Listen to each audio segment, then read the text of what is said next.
The Book of Genesis. Genesis chapter 1. In the beginning, God created the heavens and the earth. Now the earth was formless and empty. Darkness was over the surface of the deep, and the Spirit of God was hovering over the waters. And God said, "Let there be light." And there was light. God saw that the light was good, and he separated the light from the darkness. God called the light day, and the darkness he called night. And there was evening and there was morning, the first day. And God said, "Let there be a vault between the waters to separate water from water." So God made the vault and separated the water under the vault from the water above it. And it was so. God called the vault sky. And there was evening and there was morning, the second day. And God said, "Let the water under the sky be gathered to one place, and let dry ground appear." And it was so. God called the dry ground land, and the gathered waters he called seas. And God saw that it was good. Then God said, "Let the land produce vegetation, seed-bearing plants, and trees on the land that bear fruit with seed in it, according to their various kinds." And it was so. The land produced vegetation, plants bearing seed according to their kinds, and trees bearing fruit with seed in it according to their kinds. And God saw that it was good. And there was evening and there was morning, the third day. And God said, "Let there be lights in the vault of the sky, to separate the day from the night, and let them serve as signs to mark sacred times and days and years.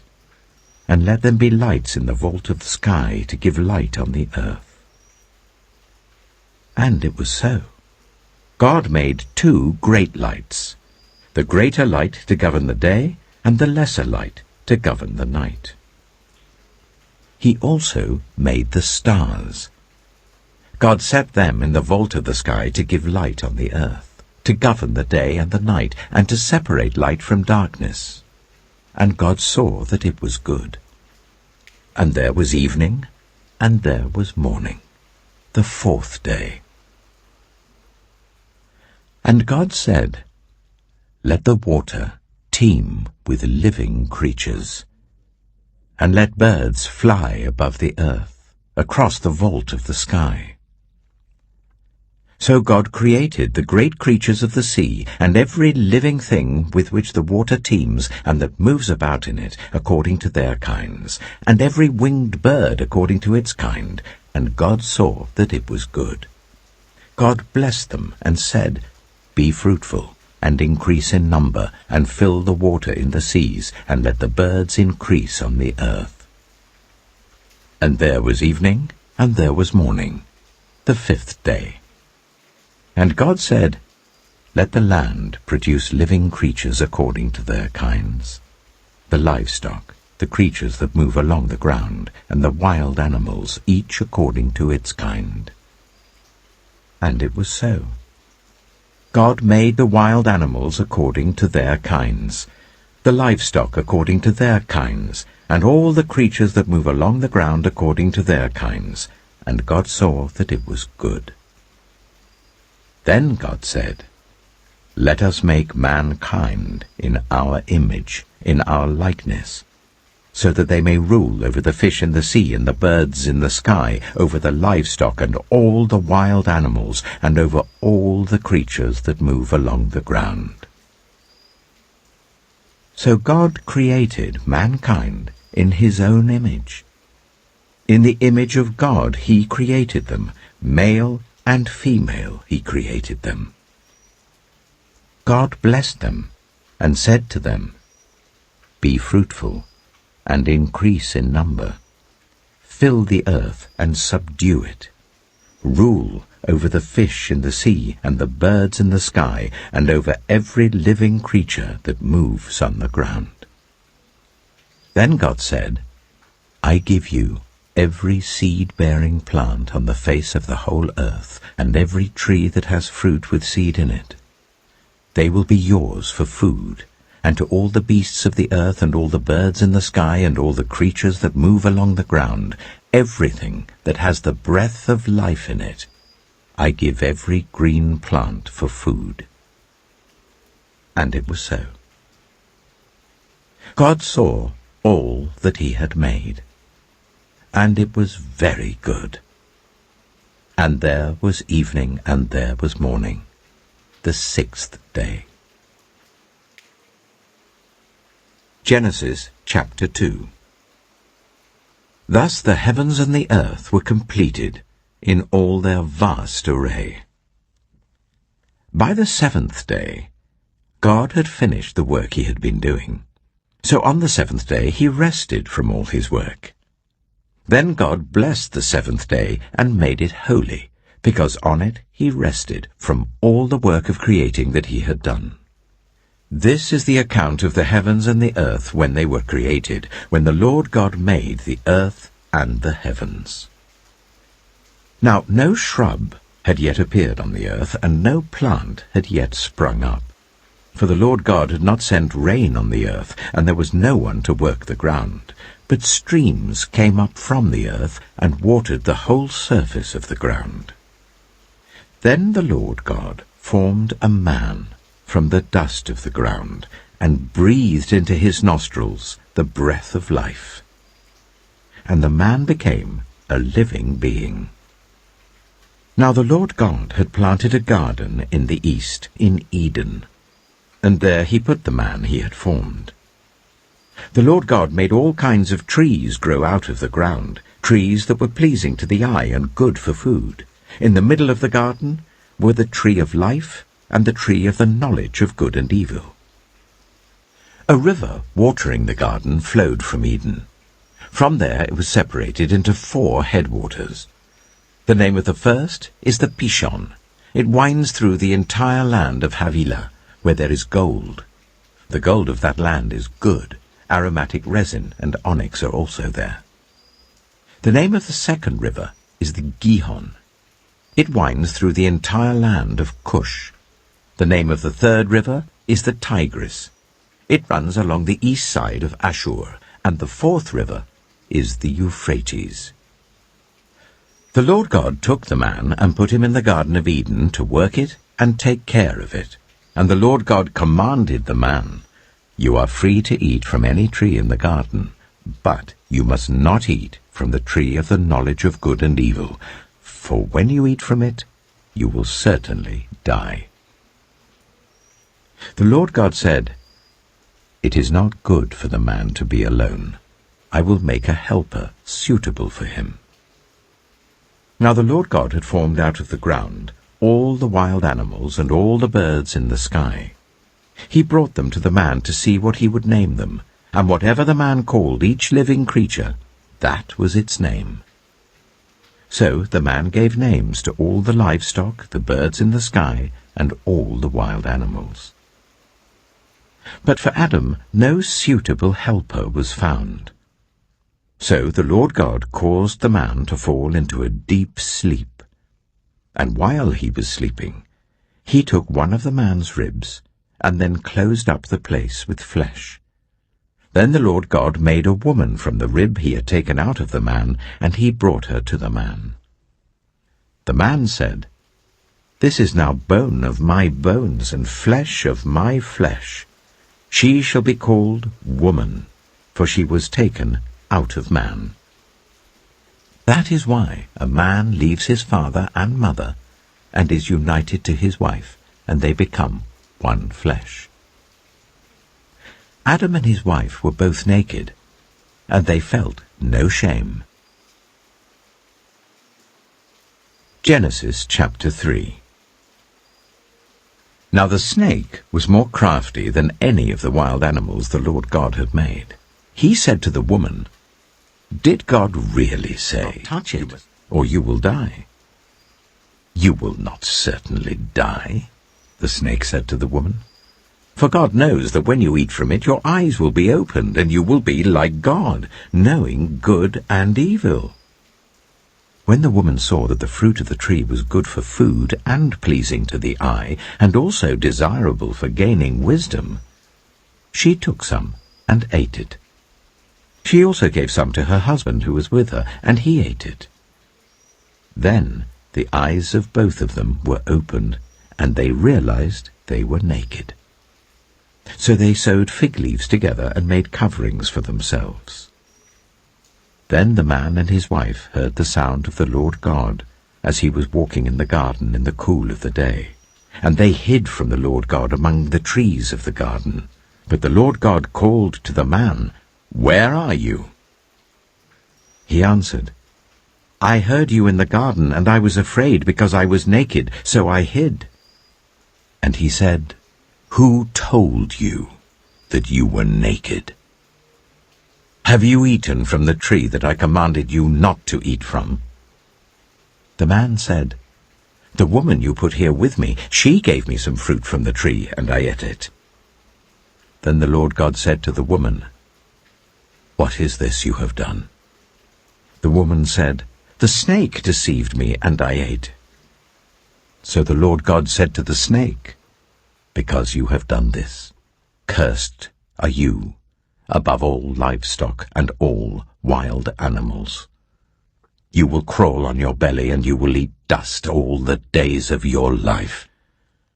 And I will put enmity between you and the woman, and between your offspring and hers.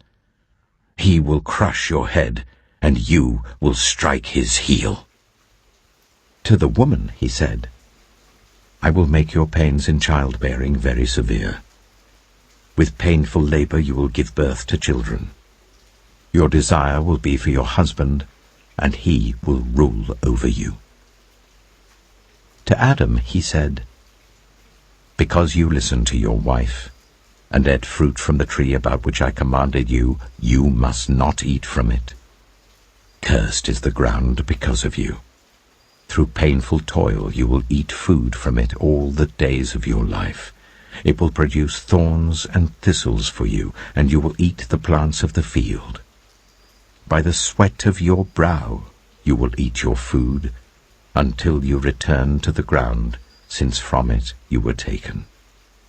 For dust you are, and to dust you will return." Adam named his wife Eve, because she would become the mother of all the living. The Lord God made garments of skin for Adam and his wife, and clothed them. And the Lord God said, "The man has now become like one of us, knowing good and evil. He must not be allowed to reach out his hand and take also from the tree of life and eat, and live forever." So the Lord God banished him from the Garden of Eden to work the ground from which he had been taken. After he drove the man out, he placed on the east side of the Garden of Eden cherubim and a flaming sword, flashing back and forth to guard the way to the tree of life. Genesis chapter 4. Adam made love to his wife Eve, and she became pregnant and gave birth to Cain. She said, "With the help of the Lord I have brought forth a man." Later she gave birth to his brother Abel. Now Abel kept flocks, and Cain worked the soil. In the course of time, Cain brought some of the fruits of the soil as an offering to the Lord. But Abel also brought an offering, fat portions from some of the firstborn of his flock. The Lord looked with favor on Abel and his offering, but on Cain and his offering he did not look with favor. So Cain was very angry, and his face was downcast. Then the Lord said to Cain, "Why are you angry? Why is your face downcast? If you do what is right, will you not be accepted? But if you do not do what is right, sin is crouching at your door.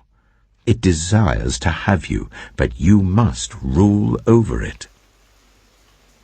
Now Cain said to his brother Abel, "Let's go out to the field." While they were in the field, Cain attacked his brother Abel and killed him. Then the Lord said to Cain, "Where is your brother Abel?" "I don't know," he replied. "Am I my brother's keeper?" The Lord said, "What have you done? Listen, your brother's blood cries out to me from the ground. Now you are under a curse and driven from the ground, which opened its mouth to receive your brother's blood from your hand. When you work the ground, it will no longer yield its crops for you. You will be a restless wanderer on the earth." Cain said to the Lord, "My punishment is more than I can bear. Today you are driving me from the land, and I will be hidden from your presence. I will be a restless wanderer on the earth, and whoever finds me will kill me." But the Lord said to him, "Not so. Anyone who kills Cain will suffer vengeance 7 times over." Then the Lord put a mark on Cain, so that no one who found him would kill him. So Cain went out from the Lord's presence and lived in the land of Nod, east of Eden.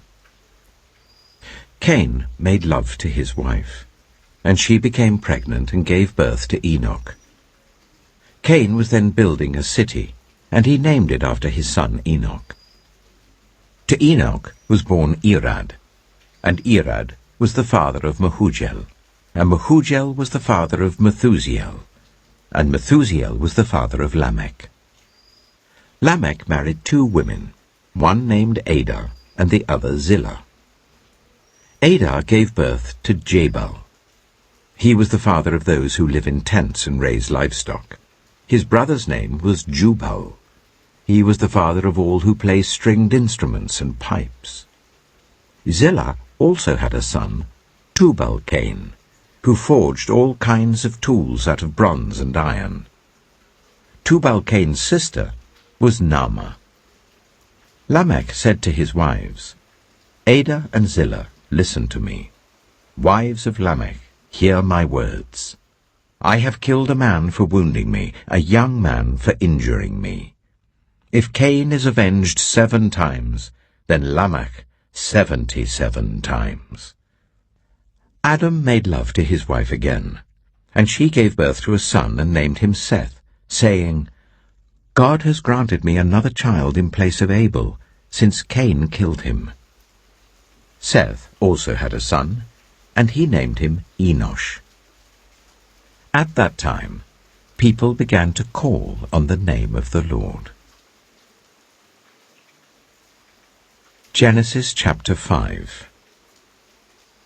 This is the written account of Adam's family line. When God created mankind, he made them in the likeness of God. He created them male and female and blessed them, and he named them mankind when they were created. When Adam had lived 130 years, he had a son in his own likeness, in his own image, and he named him Seth. After Seth was born, Adam lived 800 years and had other sons and daughters. Altogether, Adam lived a total of 930 years, and then he died. When Seth had lived 105 years, he became the father of Enosh. After he became the father of Enosh, Seth lived 807 years and had other sons and daughters.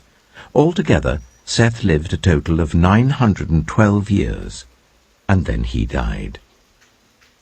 When Enosh had lived 90 years, he became the father of Kenan. After he became the father of Kenan, Enosh lived 815 years and had other sons and daughters. Altogether, Enosh lived a total of 905 years, and then he died. When Kenan had lived 70 years, he became the father of Mahalalel. After he became the father of Mahalalel, Kenan lived 840 years and had other sons and daughters. Altogether, Kenan lived a total of 910 years, and then he died. When Mahalalel had lived 65 years, he became the father of Jared. After he became the father of Jared, Mahalalel lived 830 years and had other sons and daughters. Altogether, Mahalalel lived a total of 895 years, and then he died. When Jared had lived 162 years, he became the father of Enoch. After he became the father of Enoch, Jared lived 800 years and had other sons and daughters. Altogether, Jared lived a total of 962 years, and then he died. When Enoch had lived 65 years, he became the father of Methuselah. After he became the father of Methuselah, Enoch walked faithfully with God 300 years and had other sons and daughters. Altogether, Enoch lived a total of 365 years. Enoch walked faithfully with God. Then he was no more, because God took him away. When Methuselah had lived 187 years, he became the father of Lamech. After he became the father of Lamech, Methuselah lived 782 years and had other sons and daughters. Altogether, Methuselah lived a total of 969 years, and then he died. When Lamech had lived 182 years, he had a son. He named him Noah, and said, "He will comfort us in the labor and painful toil of our hands, caused by the ground the Lord has cursed." After Noah was born, Lamech lived 595 years and had other sons and daughters. Altogether, Lamech lived a total of 777 years, and then he died. After Noah was 500 years old, he became the father of Shem, Ham, and Japheth. Genesis chapter 6. When human beings began to increase in number on the earth, and daughters were born to them, the sons of God saw that the daughters of humans were beautiful, and they married any of them they chose. Then the Lord said, "My spirit will not contend with humans forever, for they are mortal. Their days will be 120 years. The Nephilim were on the earth in those days, and also afterward, when the sons of God went to the daughters of humans and had children by them. They were the heroes of old, men of renown. The Lord saw how great the wickedness of the human race had become on the earth, and that every inclination of the thoughts of the human heart was only evil all the time. The Lord regretted that he had made human beings on the earth, and his heart was deeply troubled. So the Lord said, "I will wipe from the face of the earth the human race I have created, and with them the animals, the birds, and the creatures that move along the ground, for I regret that I have made them." But Noah found favor in the eyes of the Lord. This is the account of Noah and his family. Noah was a righteous man, blameless among the people of his time, and he walked faithfully with God. Noah had 3 sons, Shem, Ham, and Japheth. Now the earth was corrupt in God's sight, and was full of violence. God saw how corrupt the earth had become, for all the people on the earth had corrupted their ways. So God said to Noah, "I am going to put an end to all people, for the earth is filled with violence because of them. I am surely going to destroy both them and the earth. So make yourself an ark of cypress wood, make rooms in it, and coat it with pitch inside and out.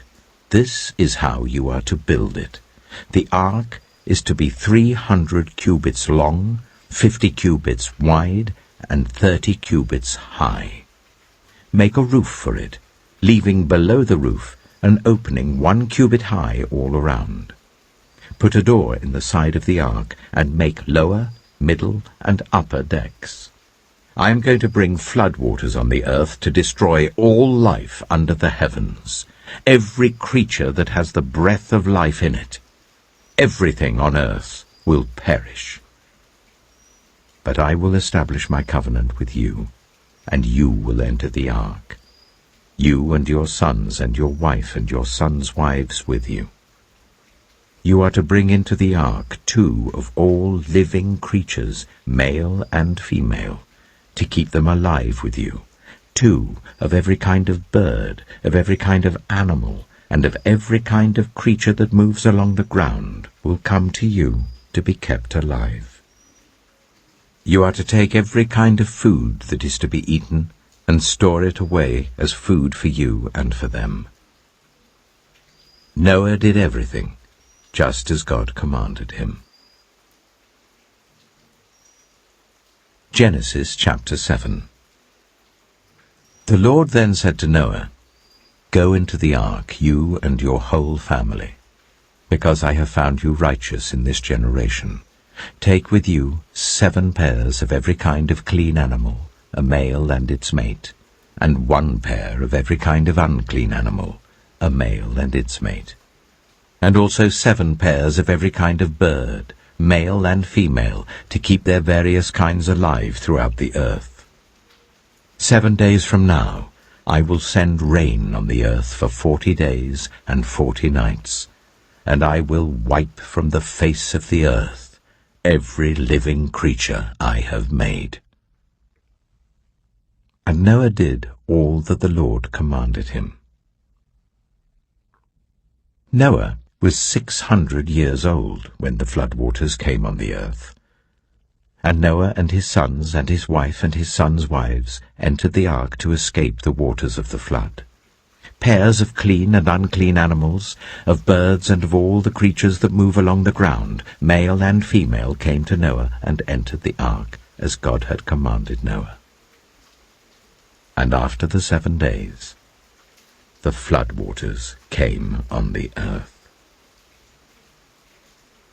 In the 600th year of Noah's life, on the 17th day of the 2nd month, on that day, all the springs of the great deep burst forth, and the floodgates of the heavens were opened, and rain fell on the earth 40 days and 40 nights. On that very day, Noah and his sons, Shem, Ham, and Japheth, together with his wife and the wives of his 3 sons, entered the ark. They had with them every wild animal according to its kind, all livestock according to their kinds, every creature that moves along the ground according to its kind, and every bird according to its kind, everything with wings. Pairs of all creatures that have the breath of life in them came to Noah and entered the ark. The animals going in were male and female of every living thing, as God had commanded Noah. Then the Lord shut him in. For 40 days the flood kept coming on the earth. And as the waters increased, they lifted the ark high above the earth. The waters rose and increased greatly on the earth, and the ark floated on the surface of the water. They rose greatly on the earth, and all the high mountains under the entire heavens were covered. The waters rose and covered the mountains to a depth of more than 15 cubits. Every living thing that moved on land perished. Birds, livestock, wild animals, all the creatures that swarm over the earth, and all mankind. Everything on dry land that had the breath of life in its nostrils died. Every living thing on the face of the earth was wiped out, people and animals and the creatures that move along the ground, and the birds were wiped from the earth. Only Noah was left, and those with him in the ark. The waters flooded the earth for 150 days. Genesis chapter 8. But God remembered Noah and all the wild animals and the livestock that were with him in the ark. And he sent a wind over the earth, and the waters receded. Now the springs of the deep and the floodgates of the heavens had been closed, and the rain had stopped falling from the sky. The water receded steadily from the earth. At the end of the 150 days the water had gone down. And on the 17th day of the 7th month the ark came to rest on the mountains of Ararat. The waters continued to recede until the 10th month, and on the first day of the 10th month, the tops of the mountains became visible. After 40 days, Noah opened a window he had made in the ark and sent out a raven, and it kept flying back and forth until the water had dried up from the earth. Then he sent out a dove to see if the water had receded from the surface of the ground. But the dove could find nowhere to perch because there was water over all the surface of the earth. So it returned to Noah in the ark. He reached out his hand and took the dove and brought it back to himself in the ark. He waited 7 more days and again sent out the dove from the ark. When the dove returned to him in the evening, there in its beak was a freshly plucked olive leaf. Then Noah knew that the water had receded from the earth. He waited 7 more days and sent the dove out again, but this time it did not return to him. By the first day of the 1st month of Noah's 601st year, the water had dried up from the earth. Noah then removed the covering from the ark and saw that the surface of the ground was dry. By the 27th day of the 2nd month, the earth was completely dry. Then God said to Noah, "Come out of the ark, you and your wife and your sons and their wives. Bring out every kind of living creature that is with you, the birds, the animals, and all the creatures that move along the ground, so they can multiply on the earth and be fruitful and increase in number on it." So Noah came out, together with his sons and his wife and his sons' wives. All the animals and all the creatures that move along the ground and all the birds, everything that moves on land, came out of the ark, one kind after another. Then Noah built an altar to the Lord, and taking some of all the clean animals and clean birds, he sacrificed burnt offerings on it. The Lord smelled the pleasing aroma, and said in his heart, "Never again will I curse the ground because of humans, even though every inclination of the human heart is evil from childhood, and never again will I destroy all living creatures as I have done. As long as the earth endures, seed time and harvest, cold and heat, summer and winter, day and night, will never cease." Genesis chapter 9. Then God blessed Noah and his sons, saying to them, "Be fruitful and increase in number and fill the earth. The fear and dread of you will fall on all the beasts of the earth and on all the birds in the sky, on every creature that moves along the ground and on all the fish in the sea. They are given into your hands. Everything that lives and moves about will be food for you. Just as I gave you the green plants, I now give you everything. But you must not eat meat that has its lifeblood still in it. And for your lifeblood I will surely demand an accounting. I will demand an accounting from every animal. And from each human being too I will demand an accounting for the life of another human being. Whoever sheds human blood by humans, shall their blood be shed. For in the image of God has God made mankind. As for you, be fruitful and increase in number. Multiply on the earth and increase upon it." Then God said to Noah and to his sons with him, "I now establish my covenant with you and with your descendants after you, and with every living creature that was with you, the birds, the livestock, and all the wild animals, all those that came out of the ark with you, every living creature on earth. I establish my covenant with you. Never again will all life be destroyed by the waters of a flood. Never again will there be a flood to destroy the earth." And God said, "This is the sign of the covenant I am making between me and you and every living creature with you, a covenant for all generations to come. I have set my rainbow in the clouds, and it will be the sign of the covenant between me and the earth. Whenever I bring clouds over the earth and the rainbow appears in the clouds, I will remember my covenant between me and you and all living creatures of every kind. Never again will the waters become a flood to destroy all life. Whenever the rainbow appears in the clouds, I will see it and remember the everlasting covenant between God and all living creatures of every kind on the earth. So God said to Noah, "This is the sign of the covenant I have established between me and all life on the earth." The sons of Noah who came out of the ark were Shem, Ham, and Japheth. Ham was the father of Canaan.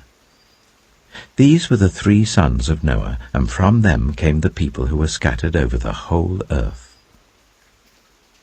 Noah, a man of the soil, proceeded to plant a vineyard.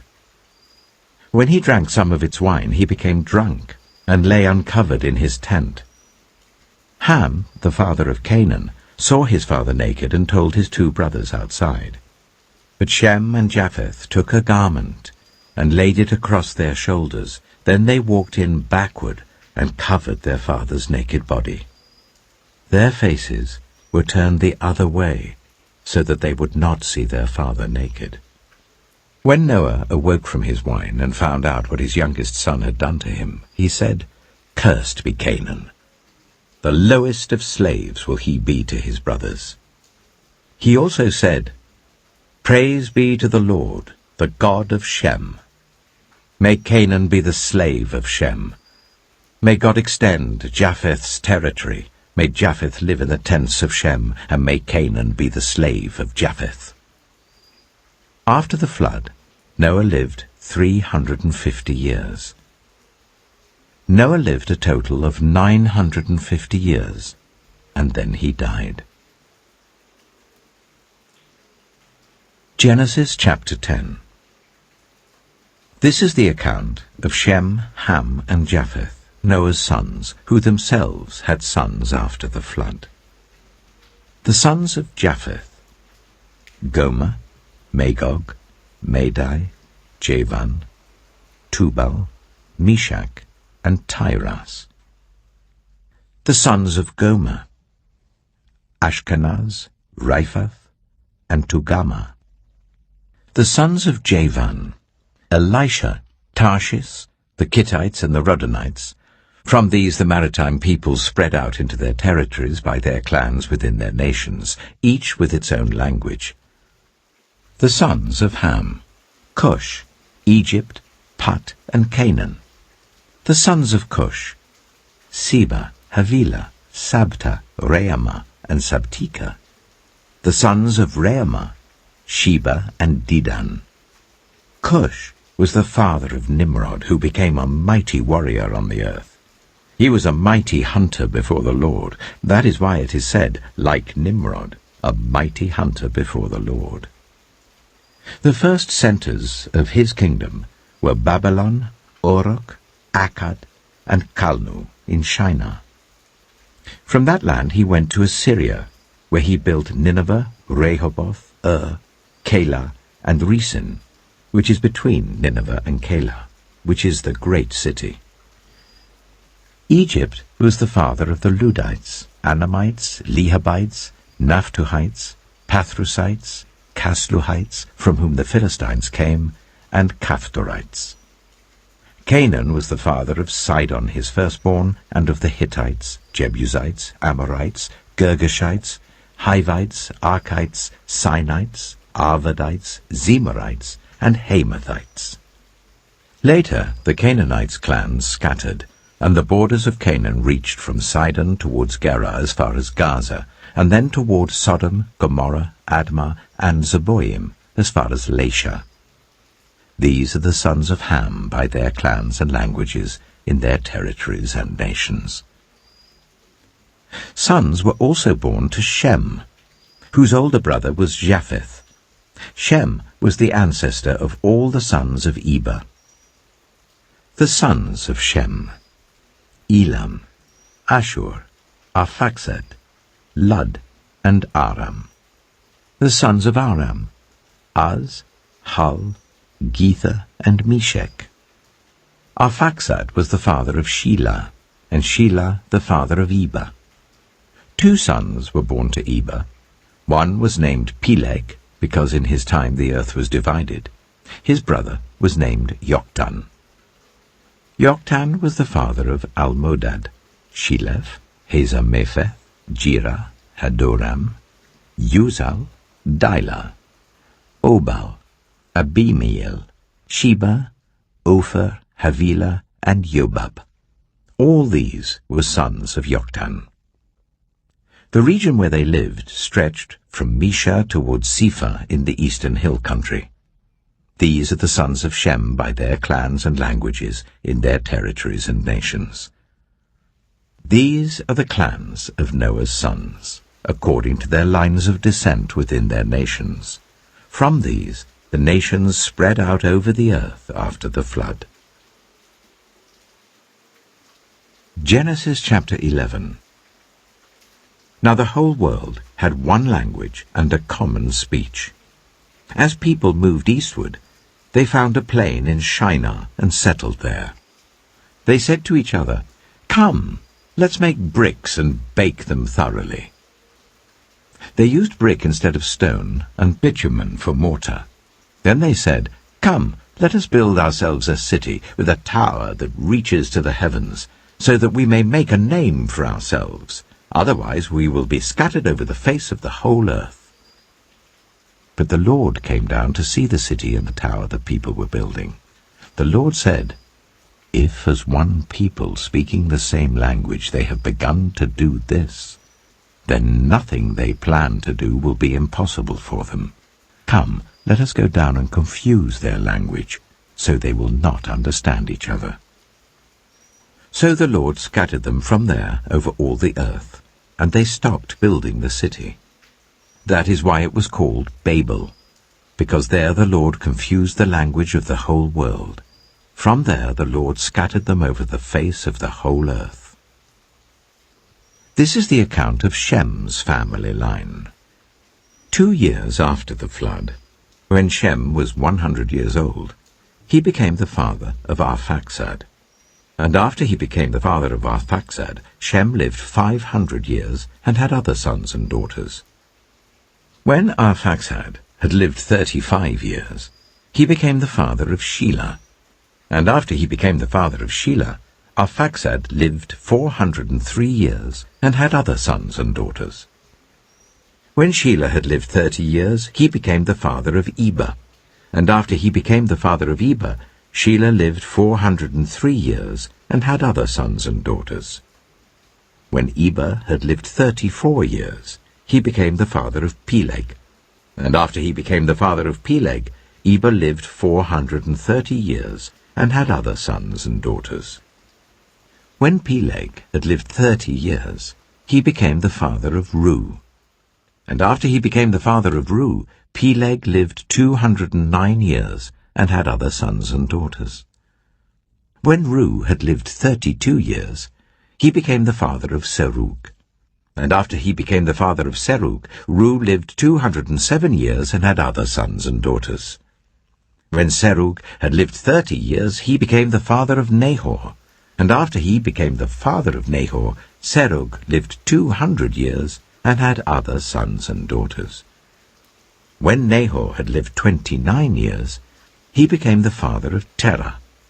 And after he became the father of Terah, Nahor lived 119 years and had other sons and daughters. After Terah had lived 70 years, he became the father of Abram, Nahor, and Haran. This is the account of Terah's family line. Terah became the father of Abram, Nahor, and Haran. And Haran became the father of Lot. While his father Terah was still alive, Haran died in Ur of the Chaldeans in the land of his birth. Abram and Nahor both married. The name of Abraham's wife was Sarai, and the name of Nahor's wife was Milcah. She was the daughter of Haran, the father of both Milcah and Iscah.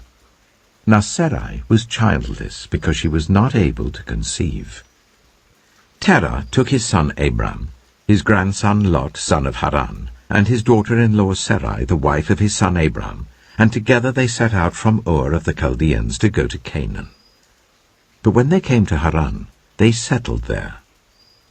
Terah lived 205 years, and he died in Haran. Genesis chapter 12. The Lord had said to Abram, "Go from your country, your people and your father's household, to the land I will show you. I will make you into a great nation, and I will bless you. I will make your name great, and you will be a blessing. I will bless those who bless you, and whoever curses you I will curse, and all peoples on earth will be blessed through you." So Abram went as the Lord had told him, and Lot went with him. Abram was 75 years old when he set out from Haran. He took his wife Sarai, his nephew Lot, all the possessions they had accumulated, and the people they had acquired in Haran, and they set out for the land of Canaan, and they arrived there. Abram travelled through the land as far as the site of the great tree of Moreh at Shechem. At that time the Canaanites were in the land. The Lord appeared to Abram and said, "To your offspring I will give this land." So he built an altar there to the Lord who had appeared to him. From there he went on toward the hills east of Bethel and pitched his tent, with Bethel on the west and Ai on the east. There he built an altar to the Lord and called on the name of the Lord. Then Abram set out and continued toward the Negev. Now there was a famine in the land, and Abram went down to Egypt to live there for a while because the famine was severe. As he was about to enter Egypt, he said to his wife Sarai, "I know what a beautiful woman you are. When the Egyptians see you, they will say, 'This is his wife.' Then they will kill me, but will let you live. Say you are my sister, so that I will be treated well for your sake, and my life will be spared because of you." When Abram came to Egypt, the Egyptians saw that Sarai was a very beautiful woman. And when Pharaoh's officials saw her, they praised her to Pharaoh, and she was taken into his palace. He treated Abram well for her sake, and Abram acquired sheep and cattle, male and female donkeys, male and female servants, and camels. But the Lord inflicted serious diseases on Pharaoh and his household because of Abram's wife Sarai. So Pharaoh summoned Abram. "What have you done to me?" he said. "Why didn't you tell me she was your wife? Why did you say, 'She is my sister,' so that I took her to be my wife? Now then, here is your wife. Take her and go." Then Pharaoh gave orders about Abram to his men, and they sent him on his way with his wife and everything he had. Genesis chapter 13. So Abram went up from Egypt to the Negev with his wife and everything he had, and Lot went with him. Abram had become very wealthy in livestock and in silver and gold. From the Negev he went from place to place until he came to Bethel, to the place between Bethel and Ai where his tent had been earlier, and where he had first built an altar. There Abram called on the name of the Lord. Now Lot, who was moving about with Abram, also had flocks and herds and tents. But the land could not support them while they stayed together, for their possessions were so great that they were not able to stay together. And quarreling arose between Abram's herdsmen and Lot's. The Canaanites and Perizzites were also living in the land at that time. So Abram said to Lot, "Let's not have any quarreling between you and me and between your herdsmen and mine, for we are close relatives. Is not the whole land before you? Let's part company. If you go to the left, I'll go to the right. If you go to the right, I'll go to the left." Lot looked around and saw that the whole plain of the Jordan towards Zoar was well watered, like the garden of the Lord, like the land of Egypt. This was before the Lord destroyed Sodom and Gomorrah. So Lot chose for himself the whole plain of the Jordan and set out toward the east. The two men parted company. Abram lived in the land of Canaan, while Lot lived among the cities of the plain and pitched his tents near Sodom. Now the people of Sodom were wicked and were sinning greatly against the Lord. The Lord said to Abram, after Lot had parted from him, "Look around from where you are, to the north and south, to the east and west. All the land that you see, I will give to you and your offspring forever. I will make your offspring like the dust of the earth, so that if anyone could count the dust, then your offspring could be counted. Go, walk through the length and breadth of the land, for I am giving it to you." So Abram went to live near the great trees of Mamre at Hebron, where he pitched his tents. There he built an altar to the Lord. Genesis chapter 14. At the time when Amraphel was king of Shinar, Arioch, king of Elasar, Kedorlaomer, king of Elam, and Tidal, king of Goyim, these kings went to war against Bera, king of Sodom, Bersha, king of Gomorrah, Shinab, king of Admah, Shemeba, king of Zeboim, and the king of Bela, that is Zoar. All these latter kings joined forces in the valley of Siddim, that is the Dead Sea Valley. For 12 years they had been subject to Kedorlaomer, but in the 13th year they rebelled. In the 14th year, Kedorlaomer and the kings allied with him went out and defeated the Rephaites in Ashtaroth-Karnaim, the Zuzites in Ham, the Emites in Sheva, Kiriathaim, and the Horites in the hill country of Seir as far as El-Paran, near the desert. Then they turned back and went to En-Mishpat, that is Kadesh, and they conquered the whole territory of the Amalekites, as well as the Amorites who were living in Hazazon-Tamar. Then the king of Sodom, the king of Gomorrah, the king of Admah, the king of Zeboim, and the king of Bela, that is Zoar, marched out and drew up their battle lines in the valley of Siddim against Kedorlaomer, king of Elam, Tidal, king of Goim, Amraphel, king of Shinar, and Arioch, king of Elasar, 4 kings against 5. Now the valley of Siddim was full of tar pits, and when the kings of Sodom and Gomorrah fled, some of the men fell into them, and the rest fled to the hills. The 4 kings seized all the goods of Sodom and Gomorrah and all their food. Then they went away. They also carried off Abram's nephew, Lot, and his possessions, since he was living in Sodom. A man who had escaped came and reported this to Abram the Hebrew. Now Abram was living near the great trees of Mamre the Amorite, a brother of Eshcol and Ane, all of whom were allied with Abram.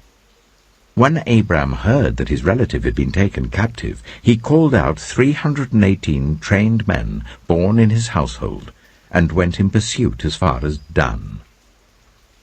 During the night, Abram divided his men to attack them, and he routed them, pursuing them as far as Hobah, north of Damascus. He recovered all the goods and brought back his relative Lot and his possessions, together with the women and the other people. After Abram returned from defeating Kedorlaomer and the kings allied with him, the king of Sodom came out to meet him in the valley of Shaveh, that is the king's valley. Then Melchizedek, king of Salem, brought out bread and wine.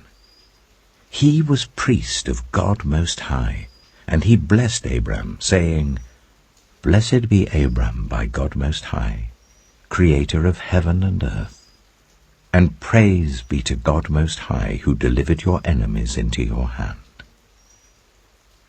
Then Abram gave him 1/10 of everything. The king of Sodom said to Abram, "Give me the people and keep the goods for yourself." But Abram said to the king of Sodom, With raised hand I have sworn an oath to the Lord, God Most High, Creator of heaven and earth, that I will accept nothing belonging to you, not even a thread or the strap of a sandal, so that you will never be able to say, I made Abram rich. I will accept nothing but what my men have eaten and the share that belongs to the men who went with me, to Ane, Eshcol, and Mamre. Let them have their share. Genesis chapter 15. After this, the word of the Lord came to Abram in a vision. Do not be afraid, Abram. I am your shield, your very great reward. But Abram said, Sovereign Lord, what can you give me since I remain childless? And the one who will inherit my estate is Eliezer of Damascus. And Abram said, You have given me no children, so a servant in my household will be my heir. Then the word of the Lord came to him. This man will not be your heir, but a son who is your own flesh and blood will be your heir. He took him outside and said, Look up at the sky and count the stars, if indeed you can count them. Then he said to him, So shall your offspring be. Abram believed the Lord, and he credited to him as righteousness. He also said to him, I am the Lord, who brought you out of Ur of the Chaldeans, to give you this land to take possession of it. But Abram said, Sovereign Lord, how can I know that I will gain possession of it? So the Lord said to him, Bring me a heifer, a goat, and a ram, each 3 years old, along with a dove and a young pigeon. Abram brought all these to him, cut them in two, and arranged the halves opposite each other. The birds, however, he did not cut in half. Then birds of prey came down on the carcasses, but Abram drove them away. As the sun was setting, Abram fell into a deep sleep, and a thick and dreadful darkness came over him. Then the Lord said to him, Know for certain that for 400 years your descendants will be strangers in a country not their own, and that they will be enslaved and ill-treated there. But I will punish the nation they serve as slaves, and afterward they will come out with great possessions. You, however, will go to your ancestors in peace and be buried at a good old age. In the 4th generation, your descendants will come back here, for the sin of the Amorites has not yet reached its full measure. When the sun had set and darkness had fallen, a smoking brazier with a blazing torch appeared and passed between the pieces. On that day the Lord made a covenant with Abram and said, To your descendants I give this land, from the Wadi of Egypt to the great river, the Euphrates, the land of the Kenites, Kenizzites, Kadmonites, Hittites, Perizzites, Rephaites, Amorites, Canaanites, Girgashites, and Jebusites. Genesis chapter 16. Now Sarai, Abram's wife, had borne him no children, but she had an Egyptian slave named Hagar. So she said to Abram, The Lord has kept me from having children. Go, sleep with my slave. Perhaps I can build a family through her. Abram agreed to what Sarai said. So after Abraham had been living in Canaan 10 years, Sarai, his wife, took her Egyptian slave Hagar and gave her to her husband to be his wife. He slept with Hagar, and she conceived. When she knew she was pregnant, she began to despise her mistress. Then Sarai said to Abram, You are responsible for the wrong I'm suffering. I put my slave in your arms, and now that she knows she is pregnant, she despises me. May the Lord judge between you and me. Your slave is in your hands, Abram said. Do with her whatever you think best. Then Sarai ill-treated Hagar, so she fled from her. The angel of the Lord found Hagar near a spring in the desert. It was the spring that is beside the road to Shur.